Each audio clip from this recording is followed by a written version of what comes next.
Hi everyone, thank you for joining another Rider Pilates. We're focusing on exercises that are really helpful if you do a lot of jumping, or if you do a little bit of jumping. They'll be helpful for all of us riders, but particularly if you do jump, because it's all about strength and control through the whole of your body through those jumping movements. So I hope you're warmed up before you do this. It's always a good idea for this slightly harder type of session. Let's get going though with some walking, just focusing on your legs, thinking about moving freely through your hips, knees and ankles. Remember, even though when you're jumping you want to have that security and stability through your legs, you still need to have that freedom of movement. If you can't be free through your knees and ankles, you're not going to be able to absorb the movement as you go forwards and backwards over the fences. Okay, we're going to go into some lunge dips. I suggest you have your arms across your shoulders because you're going to go forwards into that dip, hold the dip and turn your shoulders side to side. I'm making mine a little bit small, there's a lot of dew on the grass today, so I don't want to go sliding forwards and doing the splits. Could be a bit awkward, but obviously you can make these a little bit bigger if you're not on a damp floor. So really try to think as you do this that you're holding your balance without tension.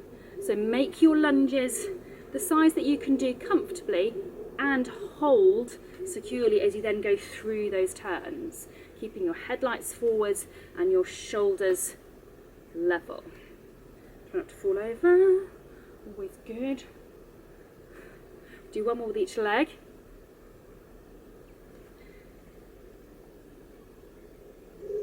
Fabulous, okie doke. Let's go into some squats. So we're just going to start off thinking about, as you squat, keeping to begin with your shoulders over your headlights.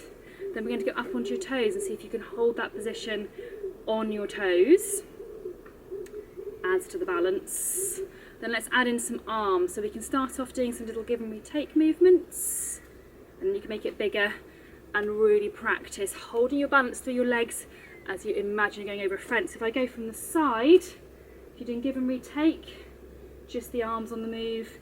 If you're doing over a fence, kind of go the maximum that you could possibly do if you were going over a fence. If you were doing a massive, great big spread, hands right forwards, but you really want to focus on that control through your legs.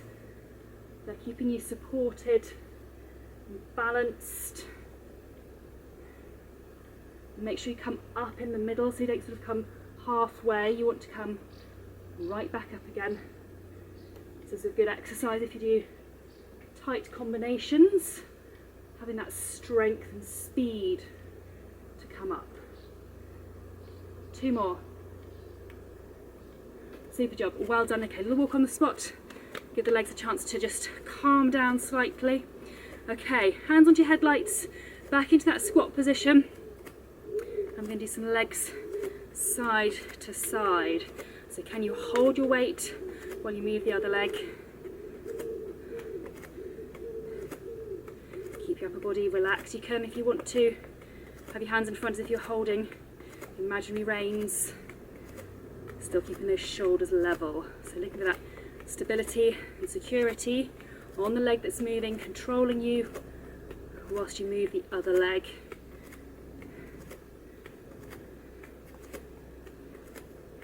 One more each leg. Okay, come up another little walk. Just bring the heart rate down a little bit.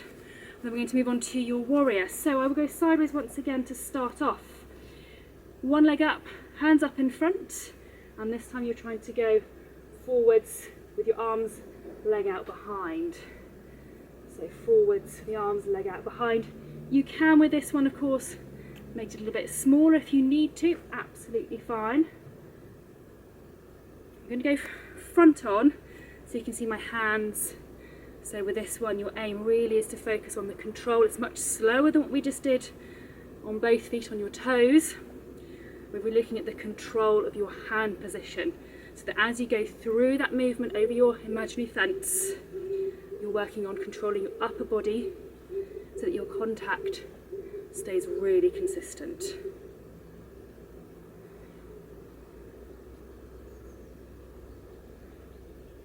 And this is a hard exercise, so don't worry if you're not finding it that easy. That's absolutely fine. Okay, let's swap and go on to the other leg.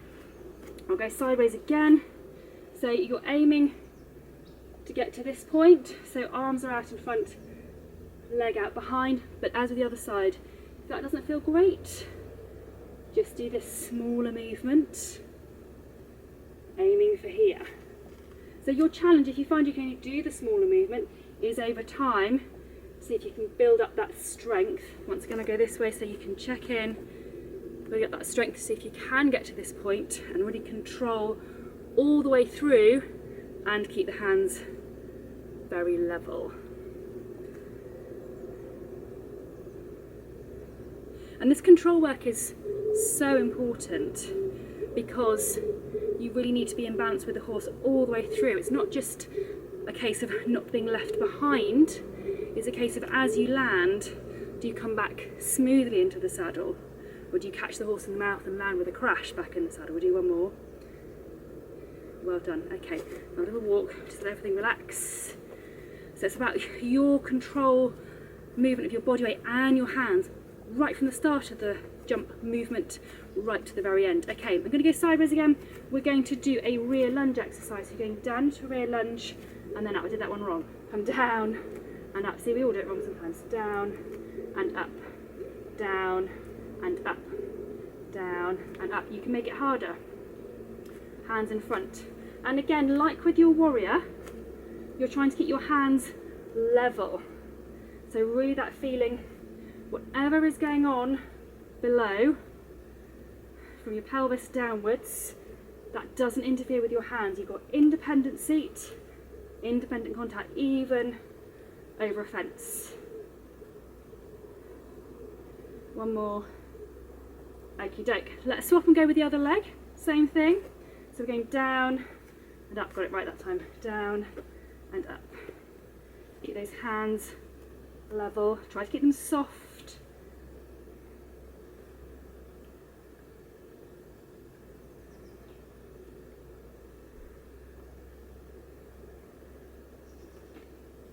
Controlling from the pelvis down, but controlling your hands as well without tension. One more. Lovely. Okay, have a little walk. Just bring your heart rate back down. Okay, I'm going to do another lunge exercise. We do need the legs as I had them last time. So you're going to go back like so. So back onto a bent knee, front leg stays straight. Taking your shoulders behind you. Depending on how strong you are, you can of course go much further, but watch that you don't just arch through your back. The control is through here, through the front of your hips, through those tummy muscles, controlling your weight back. Then you can make it harder. Hands up in front, imaginary reins.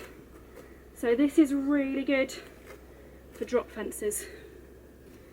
So again, obviously you have to get behind the movement in a drop fence for your own safety, but again you want to make sure you can do that without having to hang on to the horse's mouth for balance.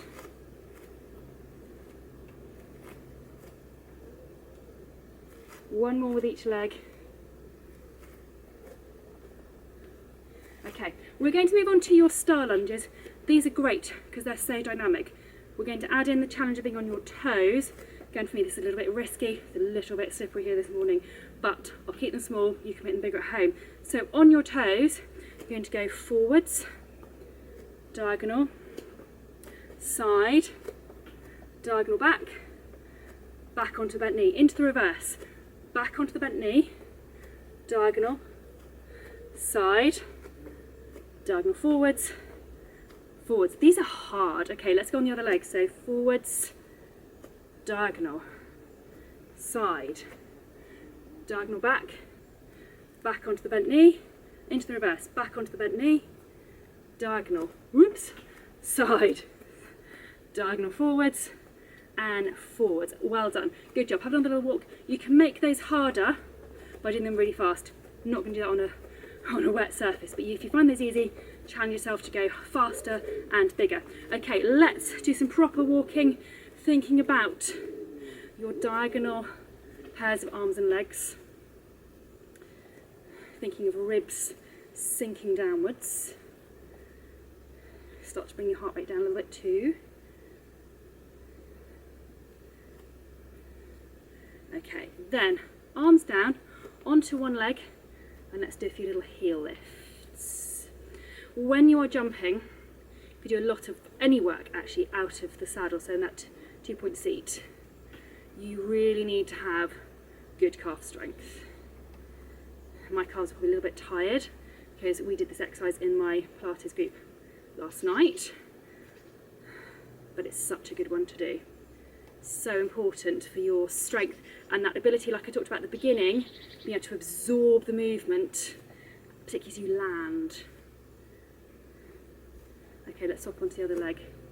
You need to be able to kind of push off as you go through the first half of the jump movement, weight's going down through your toes. You need to be absorbing that weight as you come back down again. And you've got to have the strength and the stamina in those calf muscles so that you can still be doing that after you've show jumped at the end of your cross-country round, or at the end of a 10-mile pleasure ride, or the end of a day's hunting. And partly for your own benefit, but the majority of this is for the benefit of your horse. So the stronger and fitter you are, the happier your horse will be at the end of its round. One more. Okay, onto the first leg. Make sure you're breathing, and I'd like you to close your eyes. And yes, you're not going to be jumping with your eyes closed, or highly unlikely anyway. But remember that the more you tune into what you feel through the body, the easier it is to focus on what you actually need to do. You don't need to be looking and checking. You can just feel automatically, are your legs where you want them, hands where you want them. The more you can do just instantaneously by feel, the better. Remember to be relaxed with this one.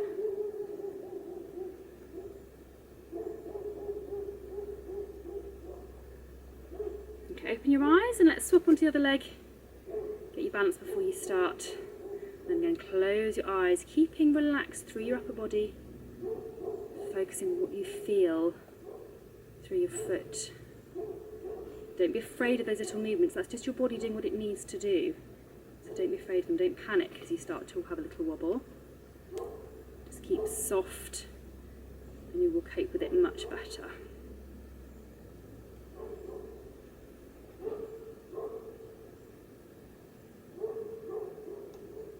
Okay, then open your eyes, both feet on the floor, little walk, and then soften your knees and bring your arms up above your head, and then reach up with one arm for a big breath in and feel everything stretch right down through your side. Breathe out, and then we're reaching up the other side, another big breath in and out. So really be elastic all the way through that stretch and reach. One more each way. Last one. And then bring your arms back down by your sides. Check your feet are level underneath you, that your knees are soft, arms and shoulders are relaxed, and your head is just floating away on the top of you. And we're going to finish there. I hope you found some of those challenging. That's the aim, they do need to be challenging. And if you are jumping, you need to be incorporating this sort of work into your routine on a regular basis. As I said before, for the benefit of your horse, probably more than your own benefit. So keep working at it. The more you do, the better it'll be, and the easier you'll find it, the happier your horse will be. Look after yourselves, enjoy the time with your horses, and I'll see you in the next session.